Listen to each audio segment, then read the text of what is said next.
Nama saya John Jeremy Victor Slaweri dari 11 IPS 1. Saya akan membawakan cerpen berjudul Senyum Karyamin. Si paruh udang kembali melintas cepat dengan suara mencecet. Karyamin tak lagi membencinya karena sadar burung yang demikian sibuk pasti sedang mencari makan buat anak-anaknya dalam serang entah di mana. Karyamin membayangkan anak-anak si paruh udang sedang meringuk lemah dalam sarang yang dibangun dalam tanah di sebuah tebing yang terlindung. Angin kembali bertiup, daun-daun jati berterbangan dan beberapa di antaranya jatuh ke permukaan sungai. Daun-daun itu selalu saja bergerak menantang arus karena dorongan angin. "Jadi kamu sungguh tak mau makan, Min?" tanya Saidah ketika melihat Karyamin bangkit. "Tidak, kalau kamu tak tahan melihat aku lapar, aku pun tak tega melihat kamu lenganmu habis karena utang-utangku dan kawan-kawan." "Iya, Min.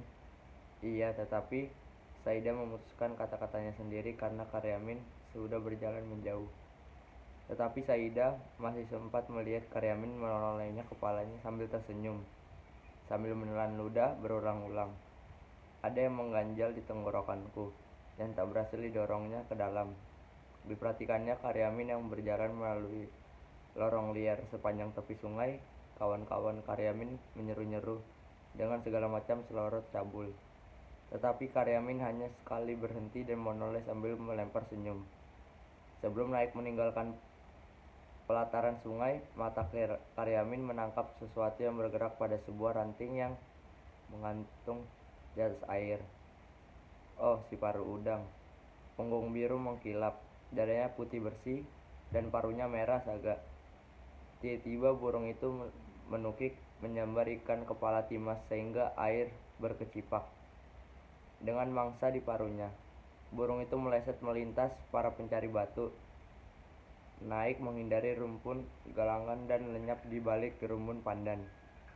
Ada rasa iri di hati Karyamin terhadap si paruh udang, tetapi dia hanya bisa tersenyum sambil melihat dua kerajaannya yang kosong. Sesungguhnya Karyamin tidak tahu betul mengapa dia harus pulang. Di rumahnya tak ada sesuatu buat mengusir suara keruyuk dari lambungan istrinya juga tak perlu dikhawatirkan. Oh iya, Karyamin ingat bahwa istrinya memang layak dijadikan alasan buat pulang. Semalam tadi istrinya tak bisa tidur lantaran bisul di puncak pantatnya. Oleh karena itu, salahnya bila aku pulang buat menemani istriku yang meriang. Karyamin mencoba berjalan lebih cepat meskipun kadang secara tiba-tiba banyak kunang-kunang menyerbu di dalam rongga matanya. Setelah melintas titian, Karyamin melihat sebuah jambu yang masak. Dia ingin memungutnya, tetapi urung karena pada buah itu terlihat bekas gigitan kampret. Dilihatnya juga buah salak berceceran di tanah di sekitaran pohonnya. Karyamin memungut sebuah, digigit lalu dilemparkannya jauh-jauh. Lidahnya seakan terkena air tuba oleh rasa buah salak yang masih mentah. Dan Karyamin terus berjalan. Telinganya mendenging ketika Karyamin harus menempuh sebuah tanjakan. Tetapi tak mengapa karena di balik tanjakan itulah rumahnya. Sebelum habis mendaki tanjakan, Karyamin mendadak berhenti. Dia melihat dua buah sepeda jengki diparkir di halaman rumahnya. Denging dalam telinganya terdengar semakin nyaring. Kunang-kunang di matanya pun semakin banyak. Maka Karyamin sungguh-sungguh berhenti dan termangu. Dibayangkannya istri yang sedang sakit harus menghadapi dua penagih bank harian. Padahal Karyamin tahu istri tak mampu membayar kewajiban hari ini, hari esok, hari lusa, dan entah hingga kapan.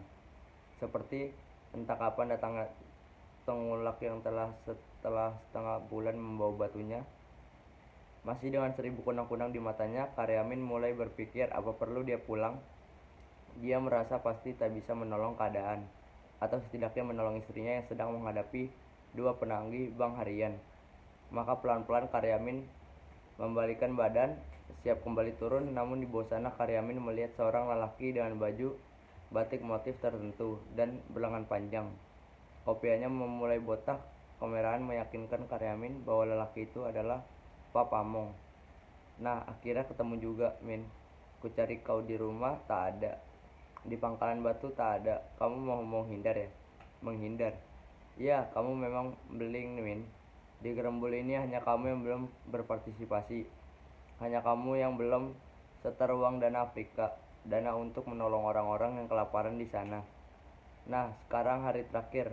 Aku tak mau kau lebih lama kau persulit. Karyamin mendengar suara napas sendiri. Samar-samar Karyamin juga mendengar detak jantung sendiri. Tetapi Karyamin tidak melihat bibir sendiri yang mulai mengunyah senyum. Senyum yang sangat baik untuk mewakili kesadaran yang mendalam akan diri sendiri serta situasi yang harus dihadapinya. Sayangnya, Pak Pamong malah menjadi marah oleh senyum Karyamin. Kamu menghina aku, Min. Tidak, Pak, sungguh tidak. Kalau tidak, mengapa kau tersenyum-senyum? Hayo cepat, mana uangmu? Kali ini Karyamin tidak hanya tersenyum, melainkan tertawa keras. Demikian keras sehingga mengundang 1000 lebah masuk ke telinganya. 1000 kunang masuk ke matanya, lambungnya yang kempong berguncang-guncang dan merapuhkan keseimbangan seluruh tubuhnya. Ketika melihat tubuh Karyamin jatuh terguling ke lembah, Pak Pamong berusaha menahannya. Sayangnya gagal. Terima kasih.